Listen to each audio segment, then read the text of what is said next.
E hoxe en Clave Social falamos de novo, como o pasado martes, pois dun tema de saúde, dun tema sanitario importante como é a saúde mental. Mañá se celebra o Día Internacional da Saúde Mental e hoxe temos que falar doutra entidade que aquí na comarca ven traballando en moitos anos, a Asociación TP Galicia, que neste caso está representada hoxe no programa en Radio Culleredo por Bea Piñeiro, que é psicóloga da asociación. Bea, que tal? Moi bons días. Hola, bons días. Antes que nada, grazas por atender a chamada da Radio Culleredo. Cando se celebra unha efeméride como esta, imagino que as asociacións que traballades neste ámbito, claro, sodes máis reclamadas e os profesionais moi reclamados polos medios de comunicación, porque a mí me parece que o resto da sociedade só falamos da saúde mental eso, de Pascuas en Venres, un pouco cando toca falar por esta efemérides, pero xente que non nos toca de preto o tema dunha enfermedade mental ou dun problema de saúde mental, o mellor, pois nos esquecemos, non, de toda esta problemática. Sí, bueno, eu creo que é fácil tamén esquecerse deste tipo de problemáticas porque é algo que non se ve. Entón, é como moito máis alleo as persoas que non o sinten, tamén é como algo moito máis estigmatizado, e sí que é algo que, bueno, durante o curso do ano sí que se vai como esquecendo. Estes días aquí en Radio Culleredo falamos moito coa Asociación por Enfermos Mentais que pois ten usuarios que pois os que lles afectan pois unha gama variada de problemas de saúde mental e a Asociación TP Galicia ven traballando cos trastornos de personalidade. Para situarnos un pouquiño, Bea, en que problemática ou que características teñen en concreto estes problemas para a xente que tratades? Bueno, os trastornos da personalidade en xeral poderíamos como definilos como un patrón de comportamento e pensamento que defire das expectativas culturais da persoa que o sofre. Ademais é como un trastorno que se divide en tres grupos, porque é como un grupo de trastornos, vale? E son tres grupos, está o grupo A, que son como definidos como os máis solitarios, e despois está o grupo B, que se caracteriza pola súa impulsividade e inestabilidade emocional, e despois está o grupo C, que son como os máis ansiosos ou temerosos. Defínense como desta maneira os tres grupos.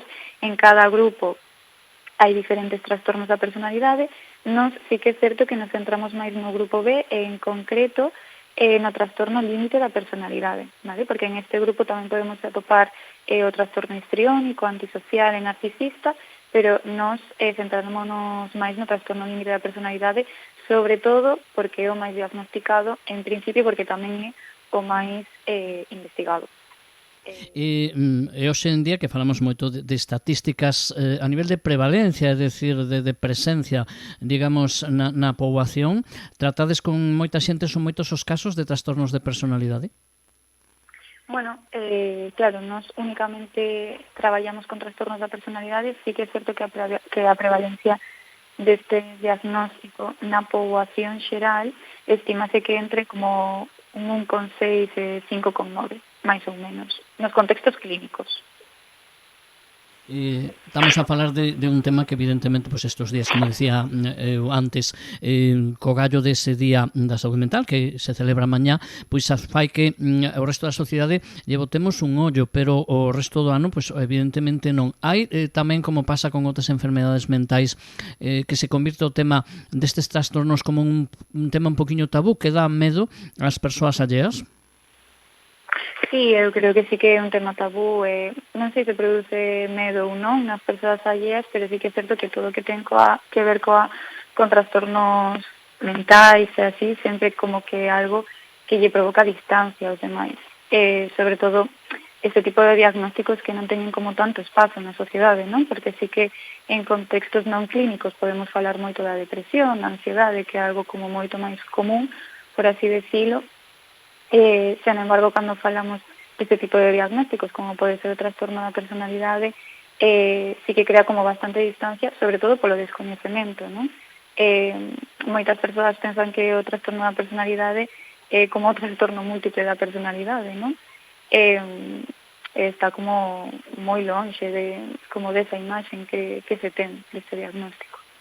E esa distancia da que falas ten que incidir tamén negativamente nas persoas que padecen o trastorno, no seu entorno familiar, supoño, non?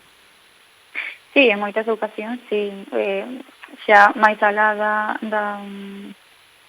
do contexto familiar tamén ten como repercusións a nivel laboral, non? Se polo que sexa, o seu contexto laboral enterase de que ten este tipo de diagnósticos, moitas veces hai como un aislamento a esta persoa, e tamén a nivel social, este tipo de elementos sí que existe esa distancia.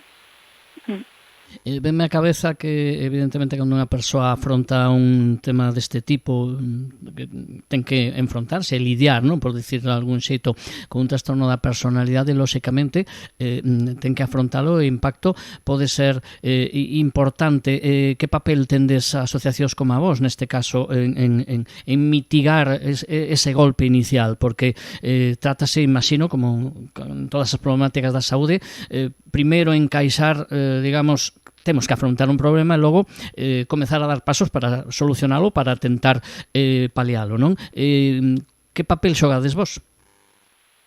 Bueno, nós un pouco o traballo que facemos sería como sesións de psicoeducación. Traballamos tanto como con familiares como coa persoa co diagnóstico. Dentro de familiares podemos referirnos como a familiares máis biolóxicos, por así decirlo, como amigos, ¿vale? Moitas veces, en lugar de acudir familiares, acuden amigos, polo que sexa, pola cercanía, porque ademais tamén son os seus compañeros de piso, o que sexa.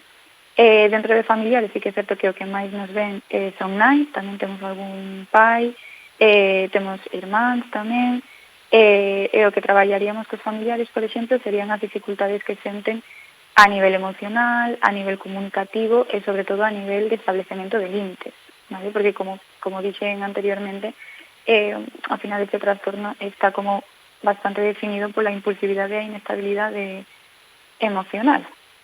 Entón sí que é necesario poder ir establecendo todas estas cousiñas pouco a pouco. E por outro lado, cando traballamos coas persoas que teñen este diagnóstico, o que traballamos tamén un pouco o seu mundo emocional, autoestima, identidade, un pouquiño todos esos elementos traballamos. Acabas de falar de diagnóstico, que sempre é importante. É fácil ou é complicado lograr ese diagnóstico antes posible? Porque imagino que canto antes se diagnostique o trastorno, moitísimo mellor. Que importancia ten este diagnóstico e que problemática pode presentar? Bueno, así que é certo que non é fácil diagnosticar calquera tipo de trastorno da personalidade, sobre todo porque ten que ver coa maduración da personalidade, por así decirlo, non? Sí que é certo que este trastorno vaise desarrollando durante a infancia, pero non é ata a adolescencia ou a etapa adulta cando se diagnostica, non? De feito, que din un pouco os manuais de saúde mental, é que este diagnóstico ten que diagnosticarse a partir dos 18 anos. Pero bueno, sí que é certo que se poden atopar problemáticas moito antes da adolescencia, como dixen, pois é algo que se vai desarrollando durante a infancia. Entón, aí sí que nos atopamos con esta problemática, sobre todo que suele ocorrer que por isto mesmo estas persoas pasan por moitos diagnósticos, non? Poden pasar por TDAH, por autismo, ese tipo de diagnósticos, por depresión maior. Tamén hai como moita comorbilidade con outros diagnósticos, pero sí que é moi complexo diagnosticar este tipo de trastorno. Se a diagnose é difícil, imagino que tamén eso influe nas posibilidades de, digamos, tratar, non sei se dicir con éxito, non sei se é a expresión máis afortunada, non? Pero digamos que se se tarda en diagnosticar ou se é difícil, lóxicamente, canto antes se diagnostique, antes se poden tomar medidas e empezar a paliar os efectos, non?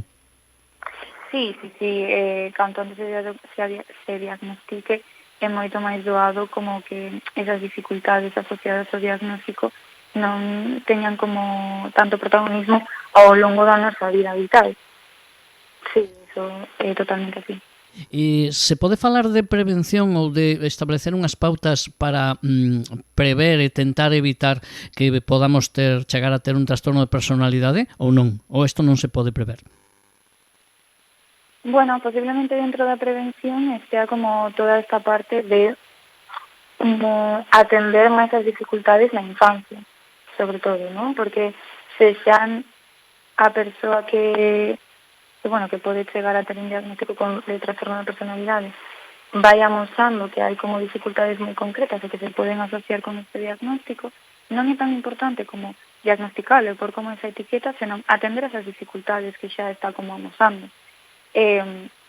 Por outro lado, tamén como os detonantes deste diagnóstico son como moi complexos tamén, porque está bastante asociado a trauma, tamén pode ser como algo máis biolóxico, hereditario.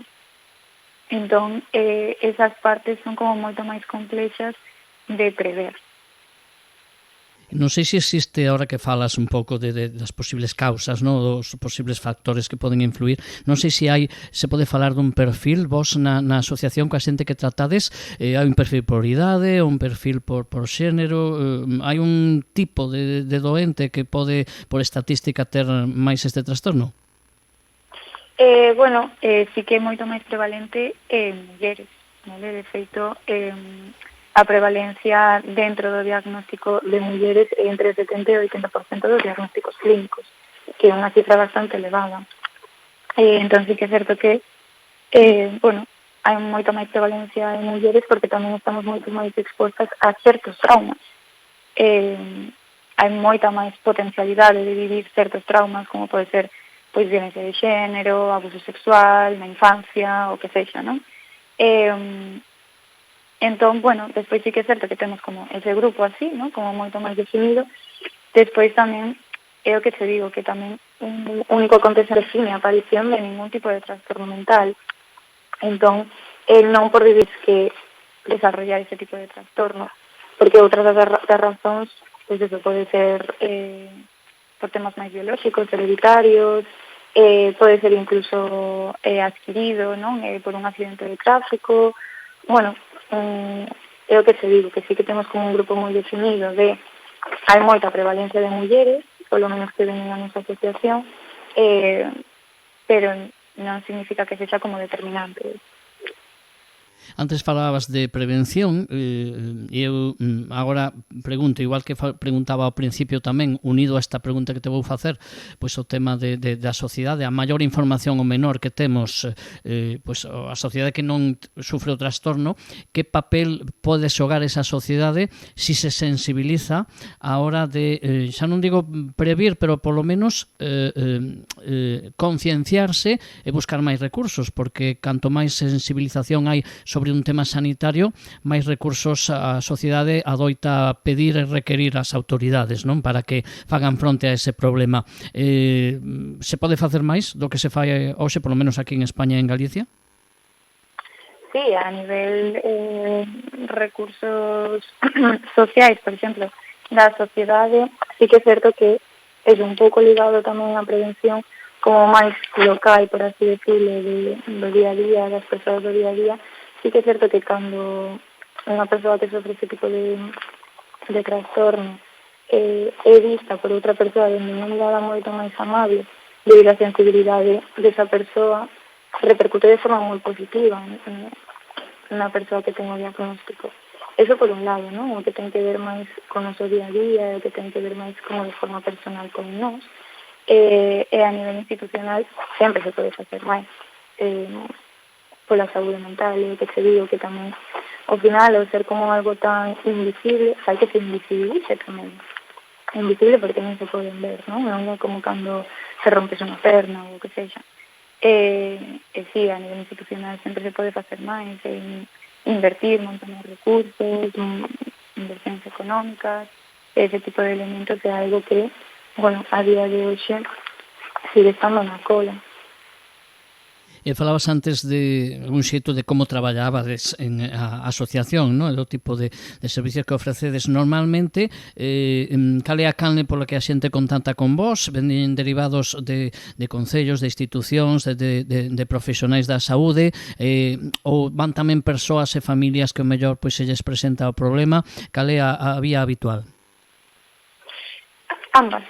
Sí, moitas persoas veñen porque son derivadas por outras institucións, e outras persoas veñen pois porque nos ven, atópanos en Google, que un pouco unha forma de contactar con nós sería a través do mail, que sería tpgalicia@yahoo.es, e despois o noso número de teléfono sería 699 258 993.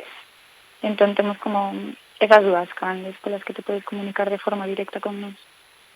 Non sei se hai que mandar algunha mensaxe ou ti como profesional que traballas con persoas con trastorno de personalidade habitualmente, co gallo de que estes días, mañá se vai celebrar ese Día da Saúde Mental, non sei se te queda algunha reflexión ou algo que dicirlle á xente que nos escoite, Bea. Bueno, a mí sí que me gustaría transmitir que é importante que o Día da Saúde Mental non únicamente se traslade a un día concreto, que sexa algo que podamos trasladar no noso día a día. Como non temos tanto control no que as institucións queran invertir ou non queran invertir, é importante tamén mirar hacia nós e saber que podemos aportar nese sentido, non? O que decía anteriormente, que é importante como mirar desde, ou ver dende unha mirada amable o resto, como sobre todo ver máis alá do diagnóstico, porque unha persoa non é definida por unha etiqueta diagnóstica, non? Hai moito máis aí. Entón, sobre todo, eso, que é importante, que eu creo que vexamos dende unha mirada máis amable e ver moito máis alá do que inicialmente podemos percibir. Unha mirada máis amable, entendo que máis empática, porque, sobre todo, hai algo que non deberíamos esquecer, non sei, me corrixe se non é certo, un trastorno de personalidade lle pode pasar a calquera. Sí, claro, hai potencialidades, non? O que decía antes, podería... Eso, hai como diagnósticos de trastorno da personalidade que veñen por elementos máis xenéticos, pero, bueno, despois as persoas estamos expostas a potenciales traumas que pode facer que desarrollemos este tipo de diagnósticos. Entón, sí, estamos expostos a estes elementos que nos poden chegar a levar a un diagnóstico como este.